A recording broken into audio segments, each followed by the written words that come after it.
Hola amigos de Ventana Verde. Bueno, pues estoy aquí para hablaros un poco de un tema que es de constante actualidad. ¿eh? Recientemente en Madrid se ha hecho un trabajo importante en la M30, de un ajardinamiento de una zona de unos muros. Bueno, los jardines verticales, ¿no?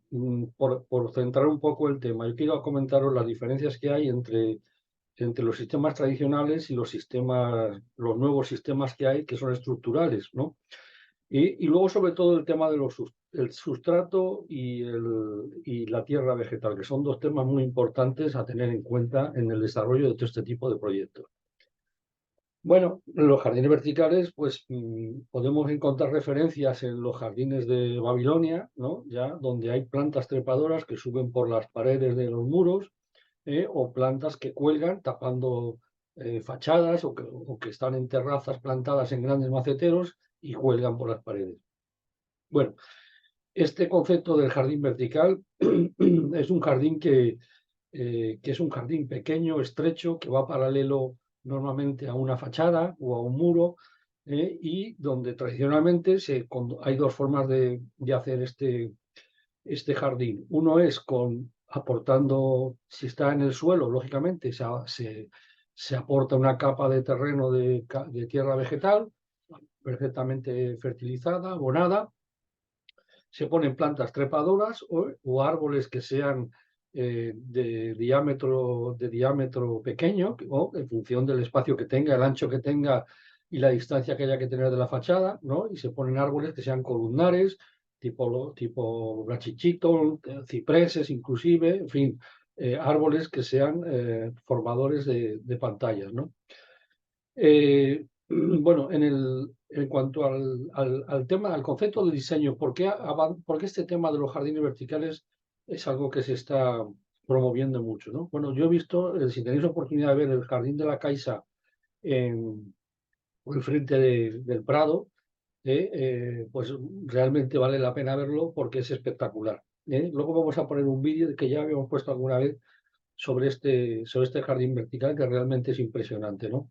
Bueno, yo creo que el tema es que este tema, la jardinería, estamos trabajando con seres vivos y realmente cuando plantamos un árbol, pues no podemos plantar un árbol que tape una fachada de 20 metros de alto, o no podemos poner una planta trepadora que tape esa fachada. El arquitecto lo que quiere es eso, quiere ya tapar la visión de una fachada en la que no hay ventanas, a lo mejor una zona muerta, y dice, pues esto lo voy a poner de verde. Bueno, pues realmente hay que esperar. El tiempo es fundamental, ¿no? Es lo que algunos dicen que es que es la cuarta dimensión, ¿no? De las plantas, ¿no? Largo por ancho, por alto y por en los años, ¿no? En función de los años, pues eso crece y va cubriendo. Entonces, cuando no se quiere o no se puede esperar, pues se buscan ese tipo de soluciones para rápidamente impactar. Entonces, yo creo que los arquitectos ahí han encontrado una idea muy atractiva. Es algo que está ya con sistemas modulares, que está ya preparado en unos kits y funciona lógicamente bien, ¿no? Lo que pasa es que luego hay que estar pendiente de ese mantenimiento.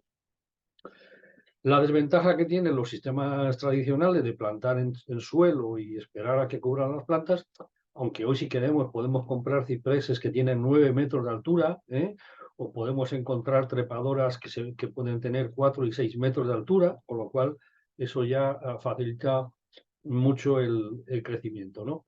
Pero realmente también hay que tener una mínima estructura de apoyo, para que esas plantas se vayan pegando hacia la pared, ¿no?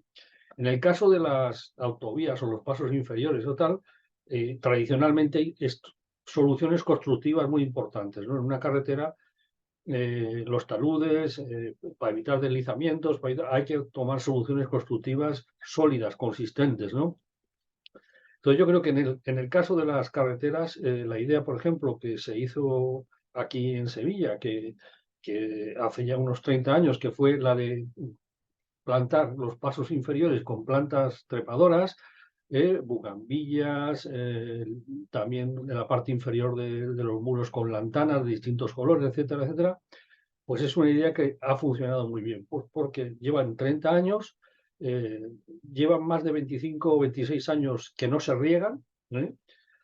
tienen una floración espectacular, y no hay problemas normalmente de plagas, y lo único que se hace es 1 o 2 veces al año hacer una poda para que no invada la carretera, porque las plantas van invadiendo la carretera. Y eso se ha hecho con un sistema que se montó de tierra fertilizada, abonada, con un sistema de riego por goteo, y meter mucho nitrógeno para que las plantas desarrollaran el crecimiento vegetativo, de fósforo para desarrollar las raíces, y ya cuando van a empezar a florecer, pues si les aplicas potasa, pues consigues unas floraciones espectaculares, ¿no? Bueno, esa es una gran diferencia, ¿no? Que un sistema estructural de un jardín vertical, del sistema que se está montando al aire libre, en un clima como Sevilla, ahora mismo que hay 50 grados de temperatura, en un fin de semana pues se puede ir totalmente, puede desaparecer, es difícil de recuperar si las plantas están plantadas en un substrato, o están en lana de roca o en perlita o vermiculita, etcétera, ¿no? Son sistemas que funcionan muy bien, pero cuando están bajo techo. En invernaderos es muy normal ya, con la prohibición de los productos de desinfección de suelos, ¿no? Pues ya los cultivos que se hacen bajo invernadero es a base de lo que llamamos chorizos de plástico, ¿no?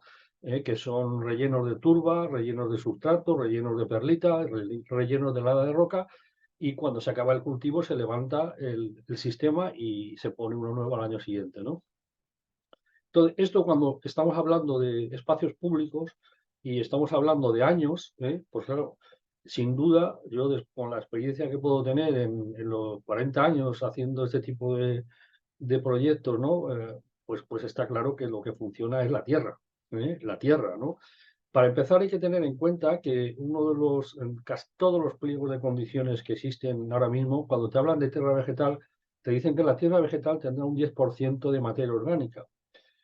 Bueno, esto no lo cumple nadie, nadie, nadie, nadie. O sea, un suelo natural vegetal pues puede tener un 0,5, un 1%. En el norte de España, en zonas de praderas donde hay aportaciones de forma natural por el ganado que está en cultivo, de forma extensiva, pastando en praderas, pues a lo mejor puede tener un 2% el suelo, de forma natural. Pero lo normal es que tenga menos de un 1%, ¿no? Con lo cual hay que crear ese colchón. La tierra vegetal tiene muchas ventajas en relación, sobre todo en los climas fríos o los climas muy cálidos. La tierra actúa como amortiguadora del impacto del cambio de temperaturas. Hay zonas donde en España se duplica la temperatura en el mismo día.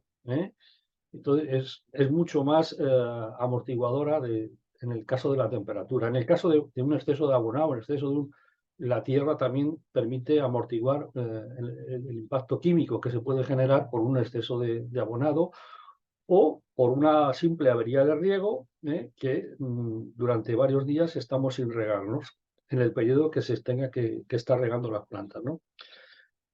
Entonces, indudablemente, yo puedo contar, por ejemplo, el proyecto de las pérgolas, que yo lo he tenido que seguir desde que nació, de las pérgolas de la Expo, que eran 52.000 metros cuadrados, desde que se empezó, desde que se inició, hasta la actualidad, ¿no? Que que es el parque tecnológico, donde quedaron unas cuantas pérgolas.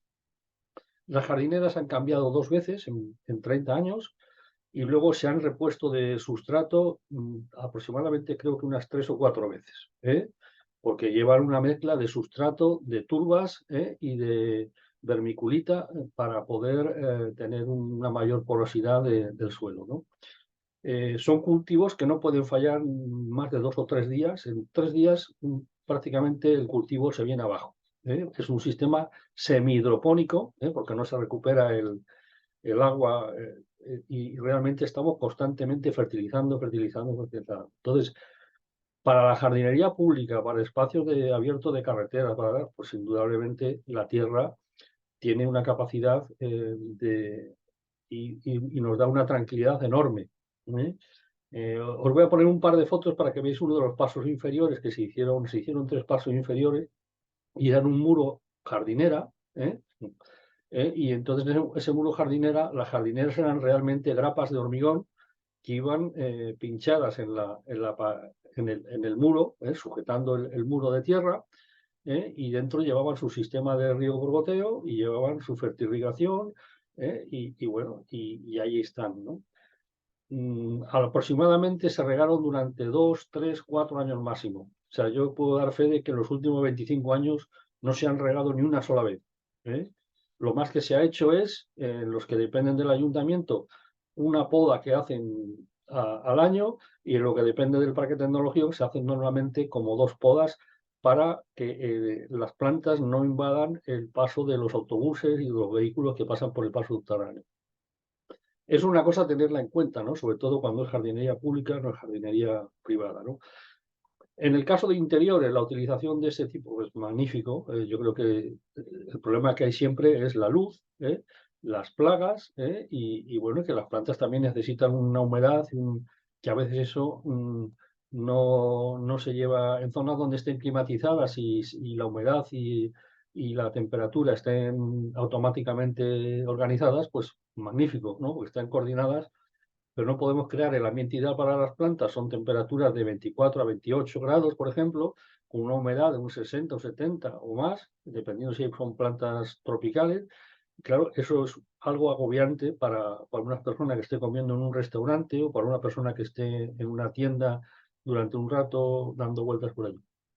Pero simplemente quería llevaros esa idea para que veáis la diferencia que hay entre un jardín vertical moderno, que ya viene montado con su estructura y tal, pero que no tiene por qué ser no tiene por qué ser un problema, hombre. Cuesta más dinero, pero bueno, pero es mucho más rápido, porque desde el momento que pones la estructura ya estás cambiando la visión de la fachada, pero realmente no tiene por qué ser ningún problema. Es normal que haya ese tipo de adaptaciones que funcionan muy bien en unos sitios mejor que en otros, donde hay temperaturas muy frías, hielo en invierno, o temperatura de 50 grados a pleno sol en verano, pues no es lo mismo que la Tierra, ¿no? La Tierra, ya digo, que tiene un poder amortiguador importantísimo.